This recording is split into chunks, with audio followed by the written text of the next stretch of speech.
Now, I've just been shopping at Finish Line because their status app convinced me to get a half fancy new pair of kicks.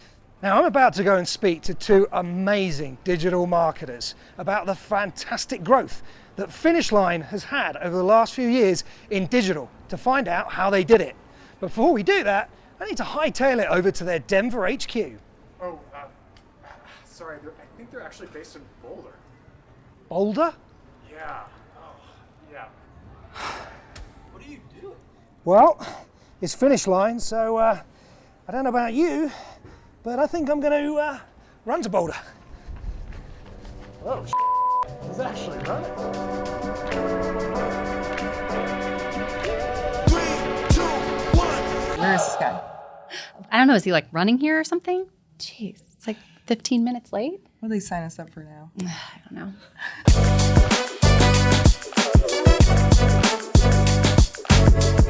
So sorry, I'm so sorry. Oh. I'm so Hey. sorry. Wow, you made it. Yeah, glad you're here. Yeah. Did you run here? You look kind of sweaty. Yes. Oh. There was a bit of a mix-up on the location, but I was in the Finish Line store, so I thought I might as well use the sneakers. Fantastic. Yeah, you're looking great at you look least. great. Yeah. But I'm very sorry. You should have bought some apparel. I know, I'm a bit sweaty. You might need some new apparel now after this. All right, in the shop afterwards. Today, on a special edition of Individuality Unleashed, I am chuffed to be here in the beautiful city of Boulder talking to two fantastic marketers with Arianne and Lora from Finish Line JD Sports. Welcome. Thank you. Thank you. Well, we've got a lot to talk about today, so I'm going to dive straight in and say, firstly, for our audience out there, could you both introduce yourself and your role for our listeners? Fantastic. Yeah, I'm Arianne Parisi. I am the SVP and Chief Digital Officer of Finish Line and JD Sports North America. And I'm Lora Loesch. I'm our VP of Digital Marketing and Finance. All right, fantastic. Let's crack on. So, give us a little bit of a taste. I mean, there's listeners in a number of markets around the world now with Wunderkind's growth. So not everyone will know Finish Line. Some will know JD Sports. Could you give us a little bit of information about the brand and tell us about the company over the last few years, how it got started, where we are today? Sure. Yeah, fantastic. I'd love to. So depending on where you sit in the world, you may be familiar with one brand over the other, but we are a US-based organization, and Finish Line is kind of our origin story. It's a heritage sportswear, footwear retailer, mall-based, around 500 stores here in the US. Long legacy, I don't know how many years, decades that Finish Line has existed. Yeah, 40. 40 years, yeah. So wow, that's older than me. Yeah, older than all of us in the room. Crazy, just wild. Not even close for me. So yeah. Can't even go back that far. So Finish Line, great sneaker and sportswear heritage here in the US. And then we've been kind of a brand in transition. About 4 years ago, we were acquired by JD Sports, brand with Manchester heritage and just a global network of thousands of stores all across the world. So we've been on an interesting path of growth, of trying to introduce and bring the JD brand here to market in the US. So we're kind of well on our way and just bringing it to scale. We've got, I think we're at 100 stores now. We actually this summer just hit our 100 store mark for JD in the US. And then we have a digital business at jdsports.com. So just working on the growth path for a great global brand here in the US. And how has the growth been over the last few years? I mean, there's been a lot going on in the world, but how's that played out? Crazy. Unimaginable. I mean, it's, growing like I would never, ever believe it. Yeah. Or that we would. Yeah.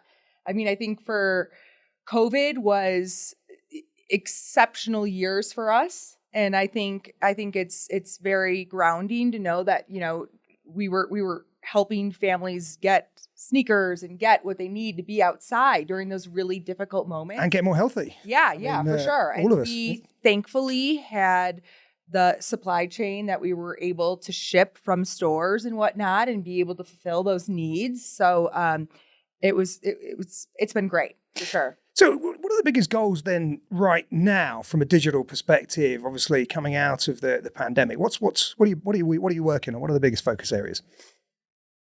I would say to be the number one footwear retailer out there, right? To drive the most omni-channel, customer-centric, business that we can.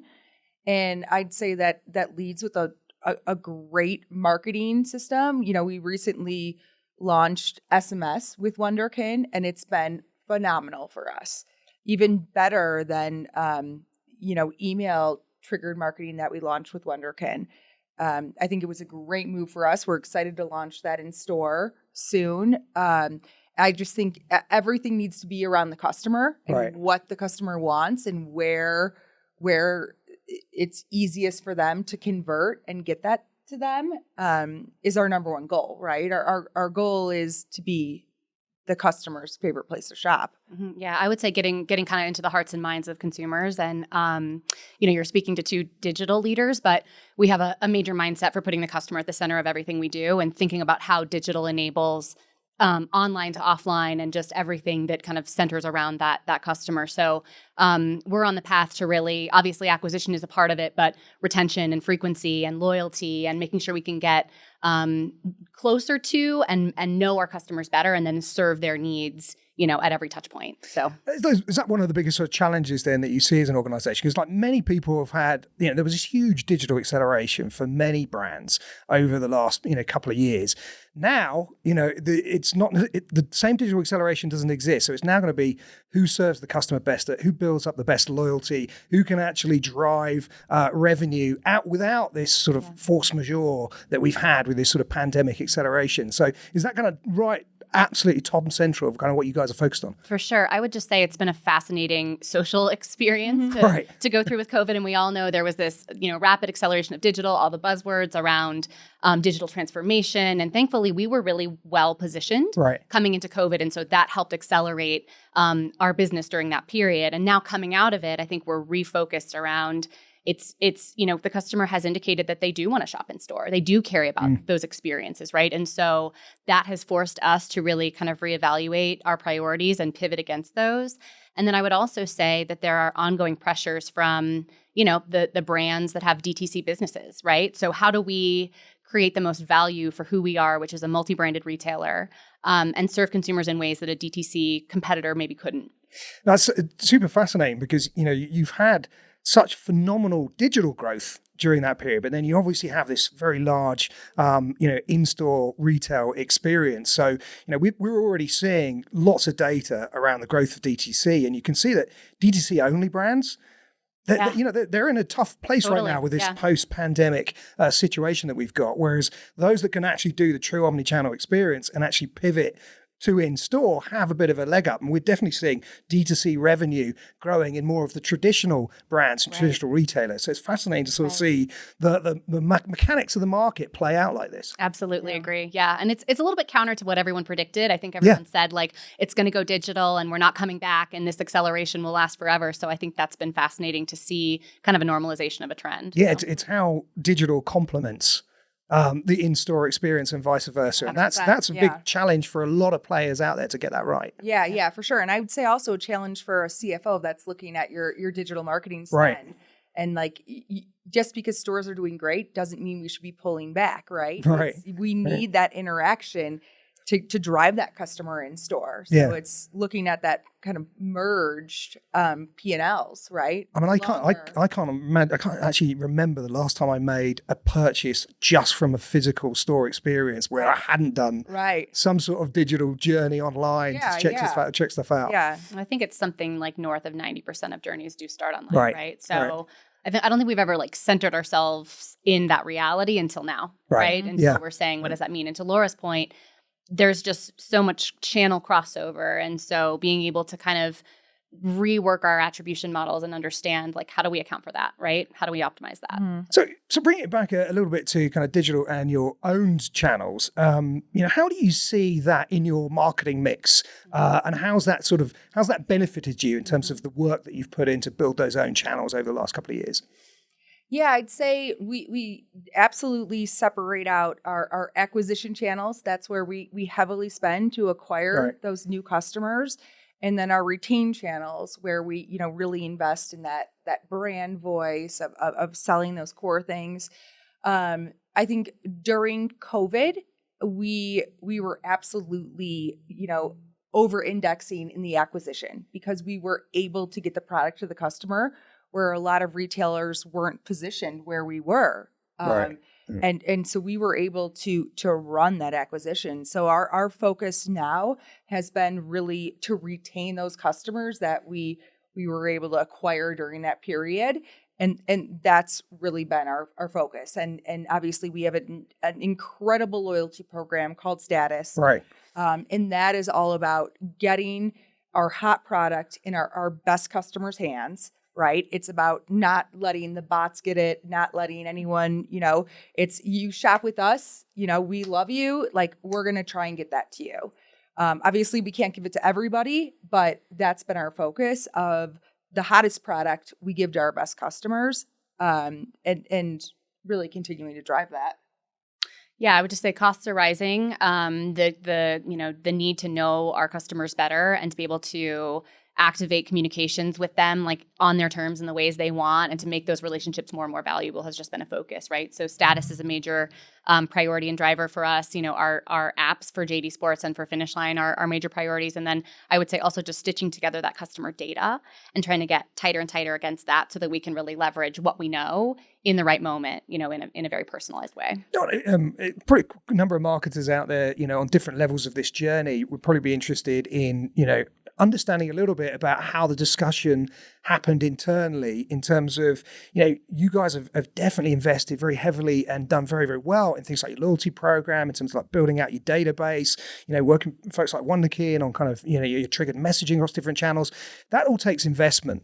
And quite often that investment is coming away from other channels, traditional advertising, whatever it may be. How did you manage that internally?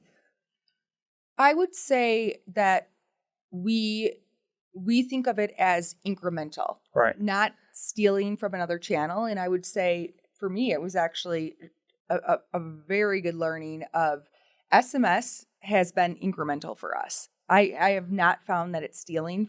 And I think that that's huge. I think as leaders, we have to take risks. And one of my favorite things about this company is that our leaders trust us. And so there's not, I don't feel that level of having to convince them of like, we have to take risks. We're going to win some, we're going to lose some, but that's okay, and we have definitely found a lot of success in the things that we have incrementally done.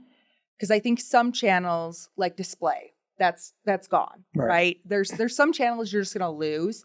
But I also feel you have to be ahead of the curve and try things out. Otherwise, you're not going to win, Now, has there been any kind of sense of from a leadership perspective, of recognition that as you've built out those own channels, you've built out your database, you've got your loyalty program that's doing so well, that in some ways you've kind of protected the organization against what can happen with real rising costs from advertising perspectives, as we've seen on a number of the platforms? I think recognition is hard. I think it's... We're giving it now. Yeah, I was like, cut, no recognition. I'm just kidding. No, I think recognition is hard, though, and I think I see this in ourselves, too, and I think that's if you're in pursuit of what's next and you're always chasing something better, I personally I struggle with acknowledging what we've done and the wins that we've created, right? We're always talking about what are the headwinds? How do we get after those in the future? And so it's hard to pause and go, oh, but we built this and this has been successful. And so appreciate the reminder. I think it's great to say it. And I think we have to look at our teams too and say everything you've done in the prior years has taken us to this point. But I think also kind of back to your question around how do you decide where to prioritize? I think that's also a part of it, right? Mm-hmm. Is like future-proofing yourself and not necessarily being obsessed with what's happening now, but trying to see around the corner for what will happen and put yourself in a position where you're ready for that. And I think we've had a track record of success in that so far, but I would say in the day-to-day, it's hard not to focus on the headwinds, right? And hard not to focus on like the challenges. But now if you do look back though, is there kind of one highlight that you think of something you've done as you've kind of unlocked new performance channels or built out your own channels that's had a real big impact on the business? You're like, yeah, that's my highlight. Afterpay. Yeah. Well, okay, we've partnered with the best people. We've partnered with the best organizations that, I think we know when to grow something internally and make it homegrown. And we know when to look for expertise outside and bring in, we like to work with great partners who are great people and are fun to work with. We like to have a lot of fun. So I think we've had some really successful partnerships that have helped us accelerate. And then a little credit to Lora and her team. I think the COVID years there was a lot of fear. I'm sure all of us, that March 9th or whatever that day was, my husband and I looked at each other and we're like, worst case scenario, let's plan, right? Mm-hmm. And I think a lot of other retailers backed off, pulled back, and we looked at each other and we hit the gas. So I think we accelerated our key priorities. We still invested capital. We still spent in performance marketing. We said, this is an opportunity. And that very clearly, kind of came to fruition for a lot of other players later, but we were very aggressive about that. And I think that to me was a bit of a turning point in terms of how we started to kind of perform and show up in the market. No, and that's interesting. And as many people have fear about kind of the economy right now and what's going on. Do you think some of those same lessons about being bold in the face of a true economic disruption is going to be something that you guys have learned and will be deploying through hopefully what is not too bad of a recession here? Yeah, I think it's about prioritization. I think it's about pulling back where you can and being, fiscally responsible and having a backup plan that, you can deploy if you need to be conservative. But I think throughout just being steadfast and having your eye on the horizon to what are the key priorities that you want to protect, right? I think that's always the hard thing is what can you let go of and what do you have to protect? And so I think it's just a constant evaluation of that. And where you can get the most efficiencies for the spend you do have. Sure. Yeah. Yep. We're seeing a lot of that talk. So let's come back, if you don't mind. That's fantastic insights. But I wanted to ask you a couple of questions just for our audience to understand a little bit about how Wunderkind actually plays into this much broader, grander strategy that you have, which is doing so well. So give me a description in your own words of where's Wunderkind sort of playing in all of this? I would say Wunderkind plays in part of our acquisition strategy, right? We're paying a good chunk of our marketing spend to acquire these high value customers in. And what we want to focus on is once the customer gets to the site, how do we get their information in the best way during their shopping experience? So Wunderkind has been able to figure out, has this customer come to our site? Have they not? Do we know them? Capture their email, capture, their phone number for text messaging. If we know them, don't bother them. If they put something in their cart, how do we re-engage them? Because really we look at, okay, if we're paying to get this customer to the site, let's get that customer's information. If they're going to convert, let's get them in our loyalty program. So we follow those steps, and Wunderkind's been able to step in and easily turn on part of that acquisition phase. Oh, fantastic. And from a tactical perspective, have you seen any benefits of having kind of text and email triggered solutions under the same roof? 100%. Yeah. I would say from a conversion perspective, yes, consumers love the text messaging. They convert so much faster. From a technical perspective, the reason why we went with Wunderkind was to make that journey, right? Make that journey seamless. So if we have their email, they don't get that pop-up. I think that's perfect. That's, you can cut this part if you want, but that's why we didn't go with Attentive, because if a customer comes to our site and we have their email, I don't want them to get that email pop-up. I want them to get that text message and carry on, right? Mm-hmm. We are all about the customer making their journey as seamless as possible, and Wunderkind makes that happen, right? There's no reason for anyone to get any pop-ups if we know them. Well, Arianne, Lora, thank you very much for doing this today. I do need to bring the podcast to a close because I need to run back to Denver. Well, you'll be in good company on the trails out here. Lots of runs. That is true. So, this is one place where running to Denver is not a crazy. Weird. Yep. You'll fit right in. Race back to Denver. Let's go. I'm pretty sure I'm going to lose. I'm pretty sure you'll lose too. If I was in it, you'd win. So I'll keep my heels on today. We'll see how it goes. All right, perfect. Well, thank you very much. Appreciate it. Thank you. Well, that's the end of another session edition of Individuality Unleashed. Stay tuned for more great insights from great marketers. See you all soon.